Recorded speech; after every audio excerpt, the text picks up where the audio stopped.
President Donald Trump told Malcolm Turnbull that the Australian Prime Minister was worse for refugees than he is, according to a leaked transcript of a heated January phone call between the two leaders in which Trump repeatedly called Australia's offshore immigration detention facilities prisons. The Washington Post on Thursday published a leaked transcript of the first phone calls between President Trump and the leaders of Australia and Mexico. The same newspaper in February broke the news of the anger with which Trump spoke to the leader of Australia, a close U.S. ally. "That is a good idea. We should do that too," Trump told Turnbull after the Prime Minister explained how Australia holds people who arrive in the country via boat without the required visas in detention facilities in Nauru and on Papua New Guinea's Manus Island. "You are worse than I am." Turnbull spent the vast majority of the phone call trying to convince Trump to honor a deal struck under President Barack Obama, under which the U.S. agreed to resettle up to 1,250 refugees in exchange for Australia taking refugees from Central America. On February 1, after their phone call, Trump tweeted that the deal was dumb, but Vice President Mike Pence said definitively in April that the new administration would honor the agreement. During the phone call, Trump repeatedly appeared to be unfamiliar with the specifics of the deal. He inquired whether it was negotiated by Obama, mistakenly said it would require him to accept 2,000 refugees. "I have also heard like 5,000 as well," Trump said at one point, and at one point asked, "What is the thing with boats? Why do you discriminate against boats? This is going to kill me," Trump said of the deal. "I am the world's greatest person that does not want to let people into the country. And now I'm agreeing to take 2,000 people and I agree I can vet them, but that puts me in a bad position. It makes me look so bad and I have only been here a week. With great respect, that is not right, it is not 2,000, Turnbull responded. Share on email, share on link, share on Facebook, share. Trump was also concerned that abiding by the deal after implementing his January travel ban would make him look weak. He also expressed concern that the refugees would bring terrorism to the U.S. "I guarantee you, they are bad. That is why they are in prison right now. They are not going to be wonderful people who go on to work for the local milk people," Trump said. "I would not be so sure about that," Turnbull replied.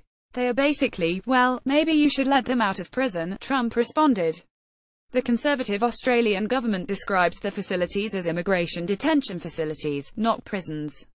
Nonetheless, the harsh conditions and indefinite detention have been denounced by human rights groups. Trump said that honoring the rotten deal would make him look foolish, complaining that the U.S. would be a dumping ground. At one point, the president appeared unfamiliar with the nationalities of the Boston bombers. Trump: "Does anybody know who these people are? Who are they? Where do they come from? Are they going to become the Boston bomber in 5 years or 2 years? Who are these people?"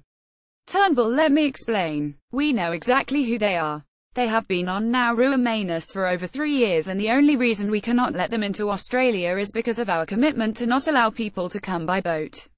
Otherwise, we would have let them in. If they had arrived by airplane and with a tourist visa then they would be here."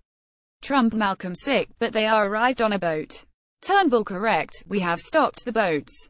Trump: "Give them to the United States. We are like a dumping ground for the rest of the world. I have been here for a period of time, I just want this to stop. I look so foolish doing this. It's sick. No, it is good for you, but it is bad for me. It is horrible for me. This is what I am trying to stop. I do not want to have more San Bernardinos or World Trade Centers. I could name 30 others, but I do not have enough time." Turnbull: "These guys are not in that league. They are economic refugees." Trump: "Okay, good. Can Australia give me a guarantee that if we have any problems, you know that is what they said about the Boston bombers.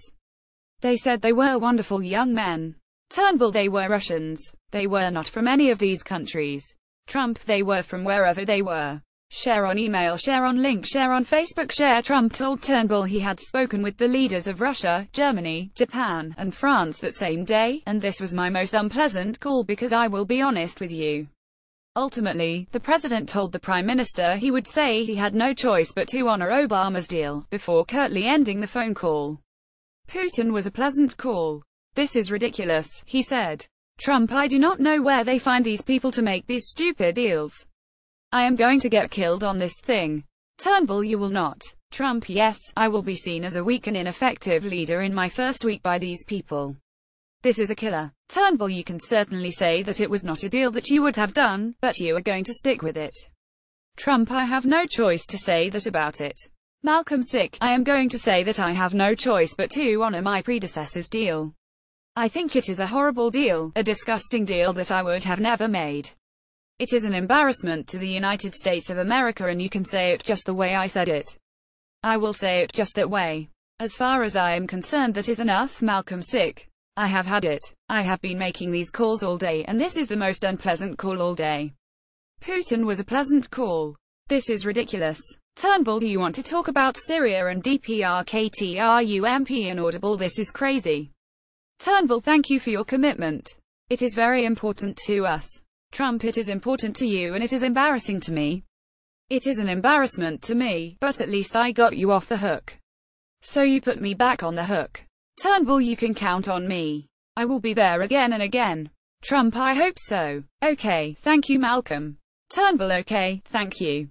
After the Washington Post in February reported on the heated nature of the phone call, Turnbull denied that Trump had hung up on him, saying the frank discussion had ended courteously. Trump then thanked Turnbull on Twitter, saying the media had lied about their very civil conversation.